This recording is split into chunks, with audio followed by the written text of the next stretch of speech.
সে আমার সাথে ব্যবহার খারাপ করতো। আমি জানতাম না সে অন্য কারোর সাথে রিলেশন করছে।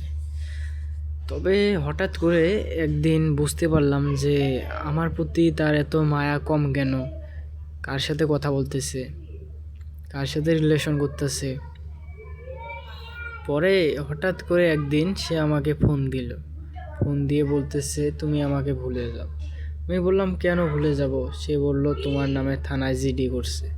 তুমি যদি আমাকে বিয়ে করো তাহলে তোমাকে পুলিশ নিয়ে যাবে। আমি সে ভয়ে কিছু বললাম না, চুপচাপ করে রইলাম, শুধু শুনতেছি। তারপর সে আমাকে বলল যে তুমি তোমার ভালো চাও নাকি তোমার পরিবারের ভালো চাও? আমি বললাম, সবার ভালো চাই। সে বলল, তাহলে আমাকে ভুলে যাও। আমি বললাম, কেন আমি তোমাকে ভুলে যাব? সে বলল, তুমি আমাকে ভুলে যাও। আমি এই বিষয়টা কেন সে আমাকে এই কথাটা বলল, আমি এটা অনেকবার শুনতে চাইলাম, কিন্তু সে একবারও বলল না। অবশেষে অনেক রাগারাগি করার পর সে আমাকে একটা সত্যি কথা বলল।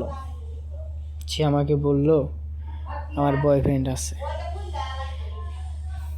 বিগত 6টি বছর ধরে তাকে ভালোবাসলাম। বিয়েটাই শুধু বাকি, বিয়ে করব। আমাদের বিয়ের অল্প কয়েকদিন বাকি ছিল, তারপরে তাকে বিয়ে করতাম।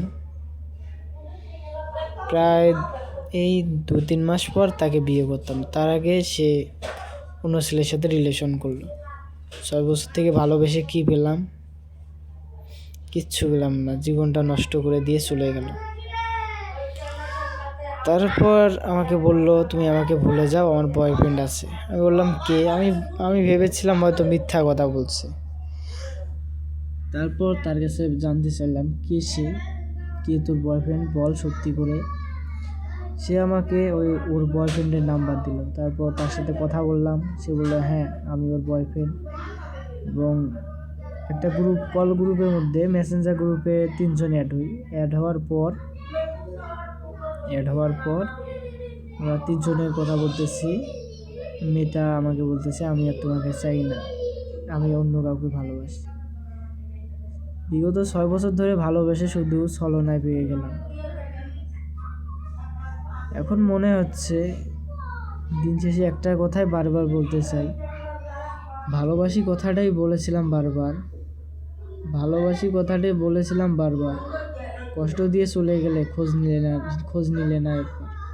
শুধু এই কথাটা আমি ভাবতেছি, এই কথাটাই মাথায় আসতেছে যে এত কিছু করলাম তার জন্য, এত কিছু সহ্য করলাম, তারপরও তাকে পেলাম না। দিন শেষে হেরে গেলাম। টাকার কাছে ভালোবাসা সব। টাকা হলে ভালোবাসা আসে, না হলে নেই।